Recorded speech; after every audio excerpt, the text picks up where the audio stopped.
Hello everyone, welcome to the Petit Le Mans. Yes, that's right, it's an iRacing special, and this one started out amazing and then it all went horribly wrong. So first of all, as you can see, Angelo, one of my teammates, so we had Olegna, who you know from GT Sport, and Skypikmin, the world champion of Lexus in 2018.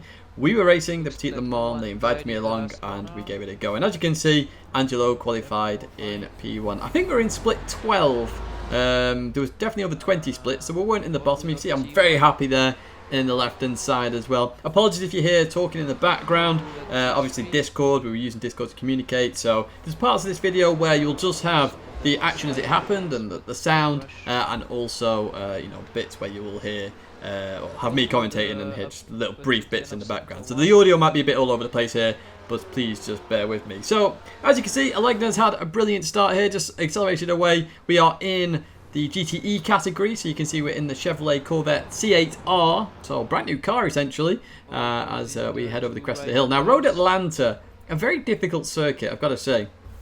Now, I'd only just made C license. You've seen that video. If you haven't, it'll be at the end of the video if you want to check out how I got to C. Literally, I jumped on this like 2 days beforehand, so I didn't really give myself a lot of time to practice. But I did get used to the circuit, and it's a circuit I actually quite like. Very bumpy though, as we advance a bit further ahead in the race. And you can see there all the cars flashing, and you'll notice on the right side there's a red bar there for C. I think that's CPU. For some reason, I don't know why, but for some reason, the CPU started going balmy as it was about to be my session. As you see, we're about to approach literally the end of Olegna's second stint, so it's a 10-hour race. This is hour 2 basically about to finish. You can see there again the flickering. Now, I had mentioned this earlier on, it was really bad earlier on, it wasn't so bad now. So I thought, oh okay, it might fix itself when I get in the car. I'm on a replay camera, of course that will use more graphics and more processing power. But it had got really bad, and I've never experienced this before in iRacing. And you can see that there. Now in reality, I probably should have mentioned this again just before I got jumping in the car.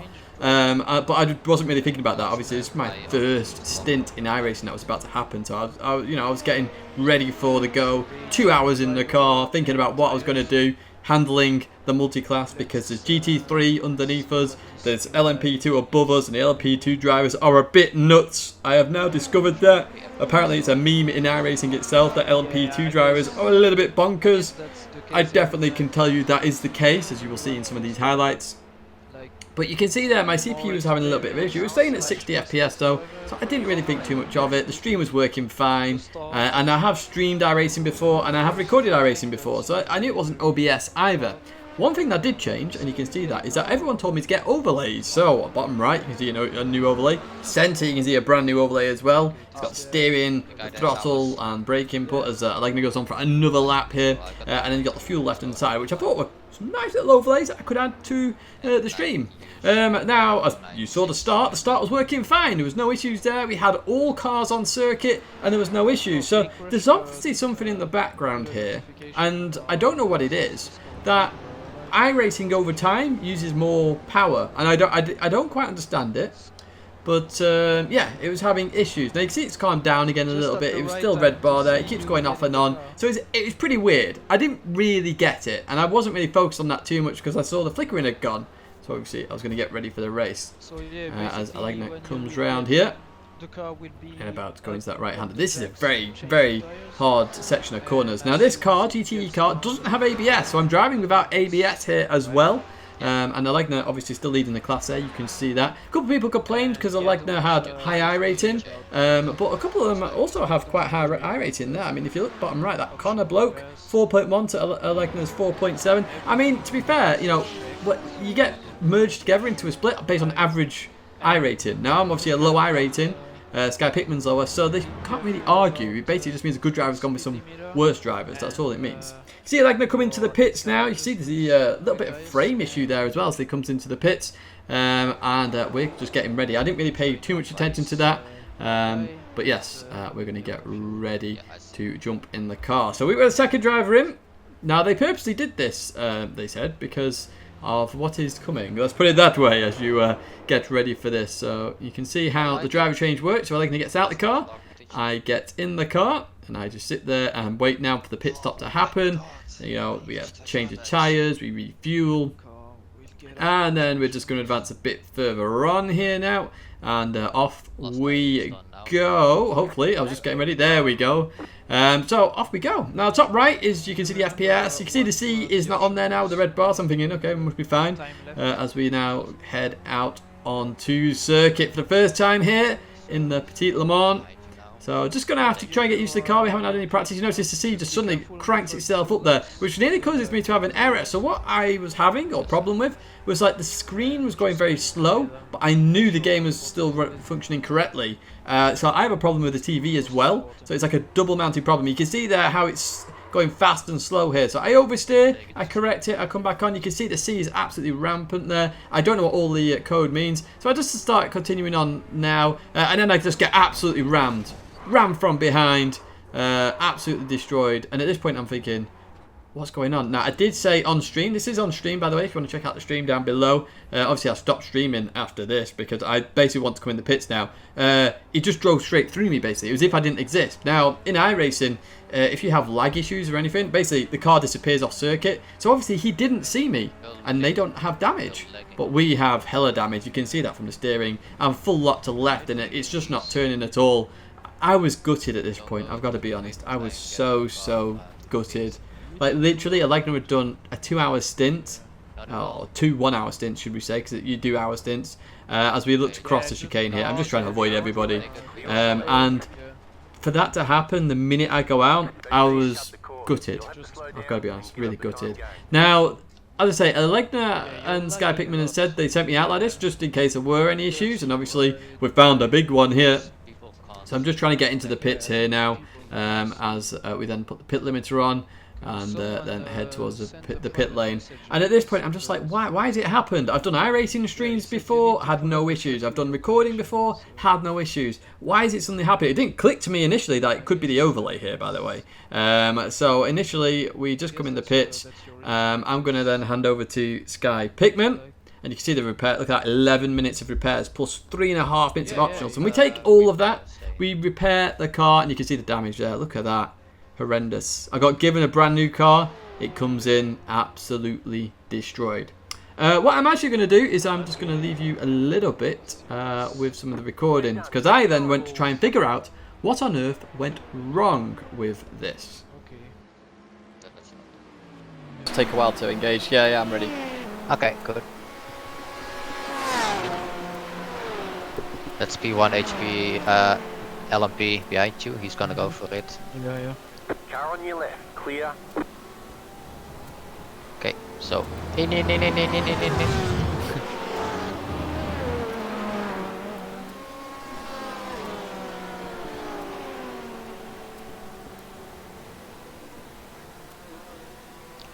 Nicely done, man.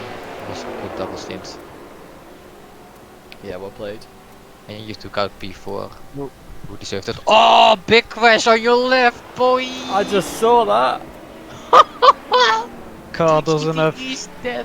Car doesn't have fuel anymore. Well, it was, yeah. I had issues getting to the pit stall. he just rejoined right in front of someone else. Yeah, someone just nearly destroyed him. All right, done. So there are a couple of cars coming up. Just take it easy. I'm off for a few minutes, guys. Yeah, man. Take it easy. Okay, first car behind you is the leader in the GTs. So we're back in the car, which is nice. We're 5.5. It's 5.5 hours to go, so we've had a significant portion of the race there. 4.5 hours gone, and now I'm just getting into the car, and you can see the overlay's gone now. I got rid of the overlay. What I had an issue with is that there was my iRacing locked itself to 20 FPS for a good half an hour. I tried everything to change that, wouldn't change. After a while, it just fixed itself. It was very, very bizarre. But the good news is we did get out racing, because the team would get disqualified if I didn't drive, because we entered as a team. I have a minimum driver stint I have to do, so obviously I've got to get out of drive. And I just have to take the positives away from this now, okay? Obviously I'd stopped streaming by this point. I was really trying to focus on what on earth had gone on, trying to fix that, and just get out there and race and learn. Because at the end of the day, we're still in this race. And while we're at the back, we're last. We're actually behind some GT3 cars as well. Never mind in our own class because we had 15 minutes of repairs. We can at least learn something here. You know, learn how multiclass actually works in iRacing. Because while I know how multiclass racing works, it can get a little bit iffy. I've already talked about LMP2 drivers being a bit nuts, and you'll see that throughout the highlights here.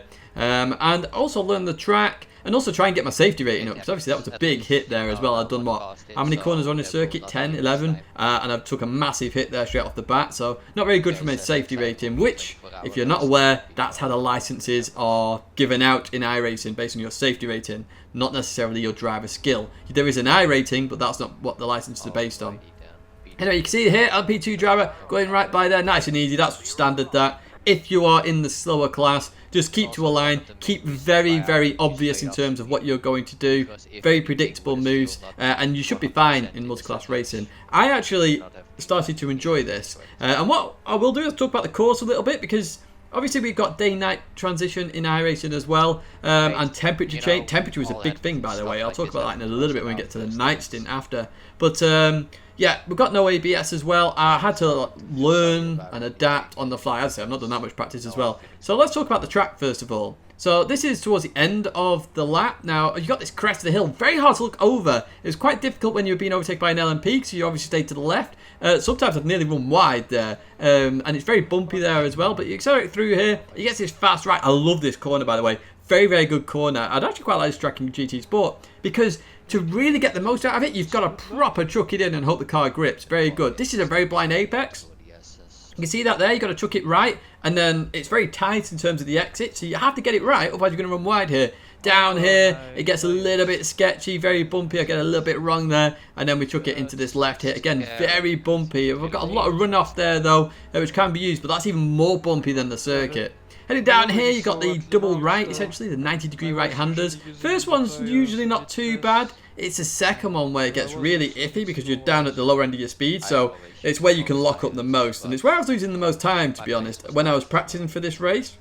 It was that corner there, to get it right, to get the car turned in and actually carry the speed, because you have this huge straight then all the way down to that chicane where I started this off. But you can see we are overtaking cars. Cars are passing us as well. You know, it's GT3 is a bottom class. We're in GTE, and we've got an LMP2 right on our trumpet here as we took it into the left and then the right. In fact, is this one of the...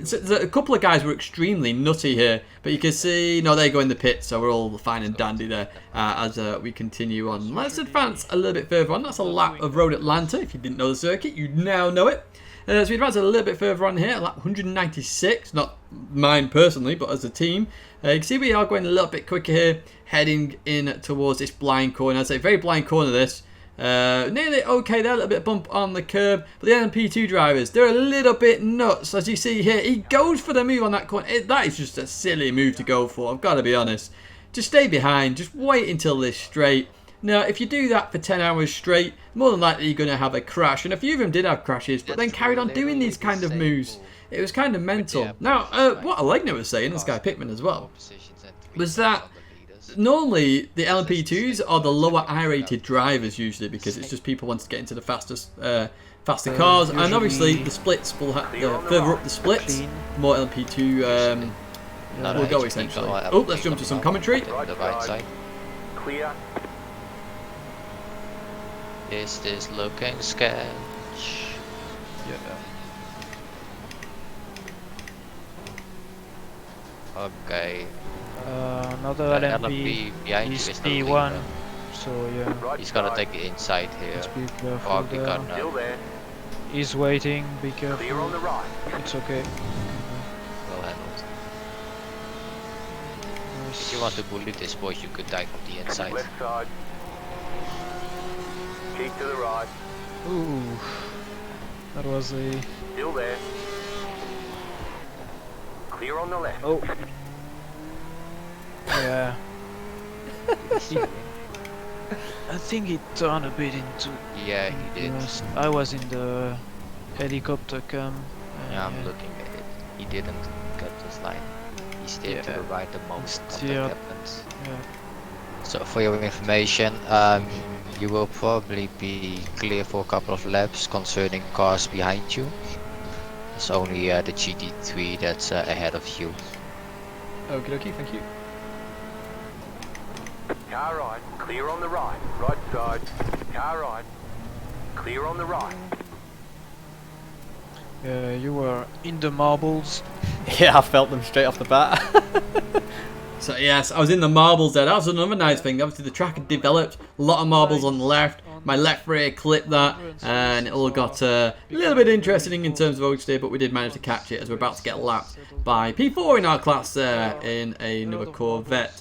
Now, as I was saying earlier, basically, you know, you just got to learn, you know, multi-class racing in essence, because the LMP2 drivers are normally lower rated iRacing. It's just weird in this lobby, apparently, that the LMP2 drivers were higher rated, but they were still doing some very daft things. It was very bizarre, I've got to say, very, very bizarre. But even so, we carried on racing, and up ahead is the leader of the GT3 class, who is actually ahead of us.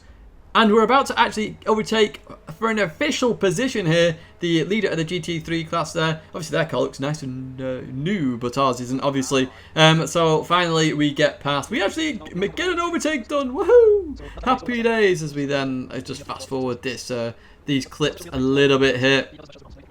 Now obviously, catch up to GT3 cars can be a little bit tricky when you've also got LMP2 cars going right up your trumpet there. You can see that one behind. But we decided to go 3 wide, because why not? While we're here at Road Atlanta. 3 wide, we make it work though. Do you know what's actually nice? And you heard it during when the leader was overtaking us while we were stuck in some traffic earlier. Is that when Olegna and Skypikmin were spotting, so much better when they do it versus the AI's spotter doing it. Honestly, it made my life so much easier. I could understand where the car was, etc. I mean, you can understand generally anyway, because we have a rear view camera. GT, where is it? But yeah, you could just understand where cars are much easier, and you know, keep to your line and all that good stuff. Heading down here though, we're keeping up with that Corvette up front, even though we got damage, and somebody behind absolutely rams us there. I get a 4x. So again, that's your safety rating. When you get to 50, there's a drive-through. Basically, the BMW there did not predict that the Audi was going to go slow through there and just absolutely ram me. Very frustrating, because a lot of my safety rating issues in this race were all contacts from other people, and none of them were my fault. Like when the Porsche cut across me a little bit earlier on when I was side by side with him, again, that's not my fault. He just turned in too early, and it's caused an issue. Now here, the LMP2 comes up so fast that I literally decided to straight line this. He outbroke himself a little bit there, and this is my first proper off track. Fortunately, he did hit me there because it says car contact time 0. Fortunately, we didn't get an incident for that, but you know, I was being smart there, straight line it, happy days, and Skypikmin actually agreed with that situation as well. You know, keep it safe, carry on with the race. You'll see a lot of carnage in these races, but as I say, with LMP2 drivers just firing up behind you like nobody's business. Yellow flag up ahead. Look at that car, stopped on the apex. Well, hey, around we go. What I'm going to do then is I'm actually going to leave you with some more actual action and live stream as it happens. Obviously it wasn't live streamed, but the footage from that, and I'll talk to you again shortly. Yeah, so tires are... Look at that. It's weird. But it's the same with the whole the race gone car. It's like I knew what happened and I saw the damage, but it didn't seem like that much damage. That... Go right. Go right. Ooh. Check the last lap out there as well. I see. I want to see the replay. I'm pretty sure Oh, so the GTE rear-ended that. he was too optimistic, yeah. He dived at turn 3, and the GT3 said, no, you're not getting in Clear. front. Nice overtake. Then you see there rejoin. Oh! Okay, Oh no! do that. the guy's in last. Check the previous lap as well at that turn 3.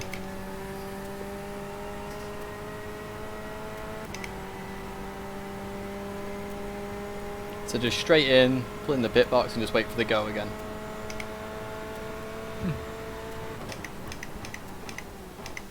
So... Indeed. No tires, pure fueling, and then Yep. go back out. Oh, Car be right. careful, Clear yeah. on the right. Just lead him past and move into the pit now. Yeah. Just take it easy. Don't do the same thing I did in practice.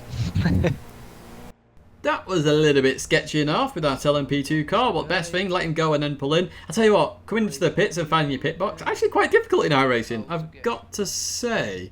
Very hard to do, but we do it anyway. Yeah.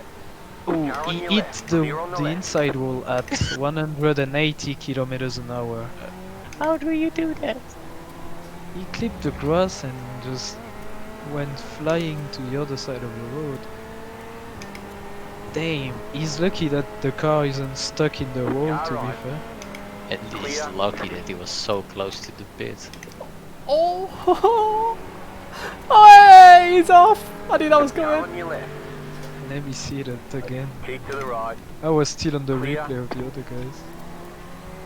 I should see. Oh, LMP. Oh, that's the car that was in. That's the car that was in. oh, he actually saved it though. Oh, that's unfortunate to see. Hit a wall. Hit a wall just for good measures. Clear on the Yeah. left. Oh, Oh, let's see Right how side. far they are. Clear on the right. Yeah, they are really far in front. So yeah, pretty sure everyone had issues. We just had a bigger one, I guess. Careful You're with in the the middle. 3 LMP. wide. Yeah, Clear on the left. Left side. 2 that wide. was Clear on the sure. left. Car on your left. Nicely held, and he Still took there. a wall. Clear on Deserved. the left. What a dopey bugger. The one from the LMP2 guy that just crashed into us. no. What did He he just say? he just said sorry about that, I should have waited. Oh wow, he actually reflected on it. Yeah. I think that's the same guy that told us to retire because of connection issues when Tidge was in the car. Yes, that's literally the same guy. Well, we didn't. At least he said told sorry. I'll us- give him credit for that. He just yeah, he told us to Car right. Clear on the right. don't stay on the track with so bad connection, and then he says sorry and wow, He predicted his own downfall. If they don't disconnect now, we will get smacked into them. I mean, that's nice to see that some people. Oh, big off! Oh, I didn't see it. Ripperino! Didn't see that. What happened? A lot of rolling and flipping. Went too deep on the corner. Sounds like me.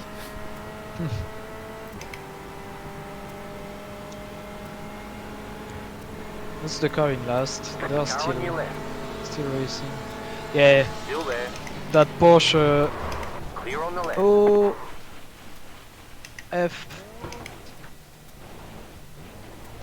It happens. Yeah. That was not a hard. I'm looking. You If can- you want yeah, to, you you can can bid follow. now.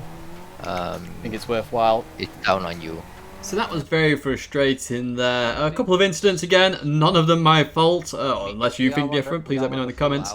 But yeah, the GT3 just outbrought themselves, absolutely rammed me to Narnia there. So fortunately, actually, this helped us out. It put us actually back on the o'clock, 'cause the stint is basically an hour.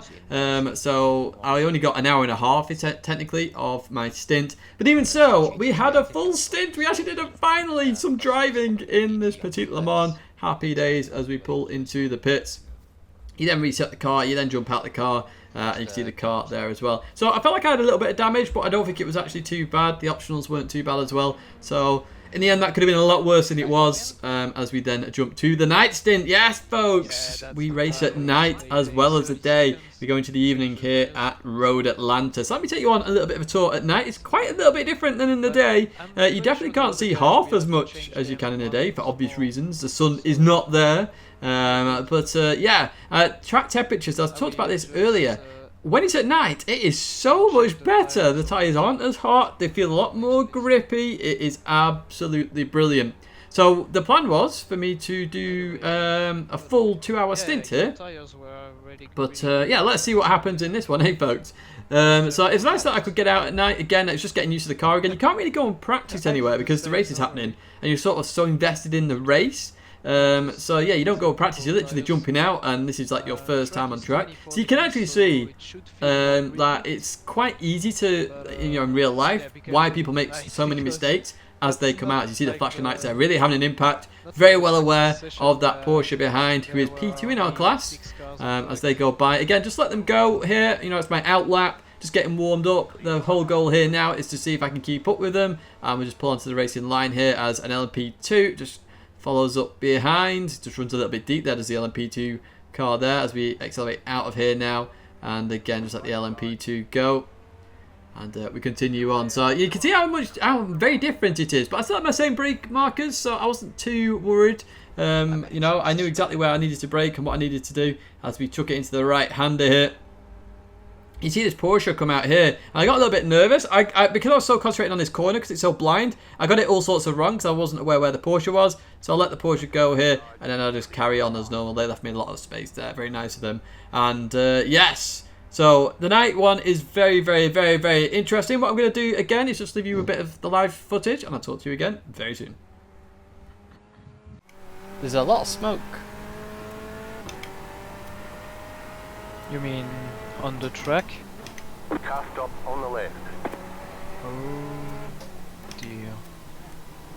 It's on Oops, the that's- inside. You got a slow car on the right. Go left. Opening again. There's smoke all the way down the straight. Really? Yeah, on my screen, like all the way down. Oh yeah, like buffs. Oh. Yeah. There's a Merc on the left-hand side with a blown-up Oh engine. yeah, yeah. That's GT3 with blown up engine. Yeah.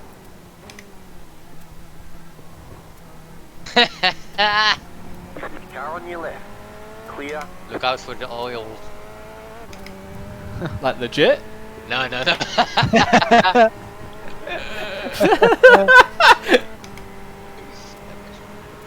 Yeah. Yeah. A lot of stuff can still happen in an hour and a half. So yeah. Slow car ahead. Car Oh. stopped on the right. Oh, Go a left. lot of going You got on. a slow car on the left. Yeah. This, for example. There's another Right one side. very Take slow. it easy. Yeah, be careful of Clear that on the P2. right. Oh. Traffic jam. Left side. Yeah. Clear on the left. Let's just pick them one after the other. Left side. Clear. One. Left Nice side. positioning. Clear on the left. Left side. Nice. You got P10 Keep to the right. in that. Clear on the left. Well handled, man. Yeah, good job. Didn't anything there. Yeah, that's scary sometimes. That's Multiclass as well. Yeah, and in the night as well. So yeah. So that was pretty scary. Lots of traffic there, and I handled it well. Oh, see, an LP2 dive down there. Absolutely crazy dives from some of these cars. But, you know, we handled that pretty well, I would say. Let me know your opinions of how I handled that situation. Obviously, a very nervous time. But you may have noticed that the sea started to reappear there. So, I don't know why, but 5.5 hours in, there it is. It's happening again. 5.5 hours in, literally, into this recording, by the way, the second part. It started doing this, and as you can see, it all kicked off then, basically. That BMW just teleported out of nowhere, went forwards, then backwards, and I got so scared now. I was like, why is it doing this again? It's been fine for the past 5 hours. Why is it happening now? It doesn't make any sense to me. It's been fine. So there's obviously something iRacing does, which keeps hitting the processor or memory or something in the system, which is just causing issues later on in the race. As you see, it's just pure I'm just trying to get to the end of the lap. Skypikmin had actually gone away. Fortunately, he had just come back, and I said, I'm going to have to come in. Annoyingly, this happened 2 laps too soon, as you see there. I'm overreacting to stuff here because the screen is going so much slower than the game is, so I'm getting feedback, which I'm not seeing. Very odd situation. I stay to the left. I'm just trying to stay out of the way here. I just want to get to the pits now. Make sure we survive this P10 because Olegna had pushed us to P10. So was Skypikmin in their previous stints. It was actually P9 when they came in the pits. But I managed to get back up into P10. We've actually done very well here, but it's just annoying. It's cost us, and we've also got very close on the incidents as well. As you see there, I got scared again, but fortunately the C wasn't max then this time. But fortunately, we get into the pits and we survive it just. Very annoying that it's happened here. As I say, 2 laps later, it would have been fine. But, you know, there we go. You see how it's going off and on? Absolutely mental. Lag then comes into play as well, but I think the PC is trying to catch up. There's a lot of communication going on that I'm not aware of in terms of hardware to the servers, etc. But we make it just. And then I struggled to even get out of the car. Honestly, it all kicked off. It was so scary. But I managed to get it in anyway. So it wasn't like we had a catastrophe yet again. Now, what actually happened after this was what I mentioned earlier, where it would stick on 20 FPS. And look at this. I turned the graphics to the minimum. The minimum. You can see that here. And look, it's stuck on 20 FPS, but it was using the same processing power as if it was on 60 and the same settings I was using earlier. No idea what caused this. I've not actually been on iRacing since to see if it's fixed itself yet. Mainly because I need to get my new PC sorted really to continue iRacing. I think it should be fine. We'll eventually get it done, and you can see the graphics there. Look, low, off. I don't get it. I really don't get it. Yeah, but yeah. That was my Petit Le Mans in a nutshell. An absolute nightmare, to be honest. But I'm going to do some more, trust me. I am going to do some more. I actually fully enjoyed this event, even with the catastrophe that happened. A huge shout out and thank you to Olegna and Skypikmin. Oh my god, he's going up the hill. Honestly, for the invite, you know, for even talking positively through the incident, the big incident. And what was happening. You can see I'm changing all the settings here. I've been messing about these settings for ages, by the way. These weren't the current settings I was at. I was just messing about with them, just to try and get it to work. But yeah, a huge shout out to them both. They did a fantastic job. It was really good fun to actually... look, there's my desktop, by the way. Absolute mess. But it was really good fun to race with them, and yeah, I'm going to come back stronger. You're going to see some awesome races in these special events in the coming year. There will be some more iRacing stuff happening this year, just no more special events, of course. But yeah, that's going to be it for me now, folks. As I say, I hope you enjoyed this video, this insight into the Petit Le Mans, into iRacing special events as well. They are cool. You know, I don't like the pricing structure of iRacing. I've always said that. I'll always have that opinion. But yes, I'm going to disappear, folks. Thank you once again, and I'll see you in another video or live stream very soon.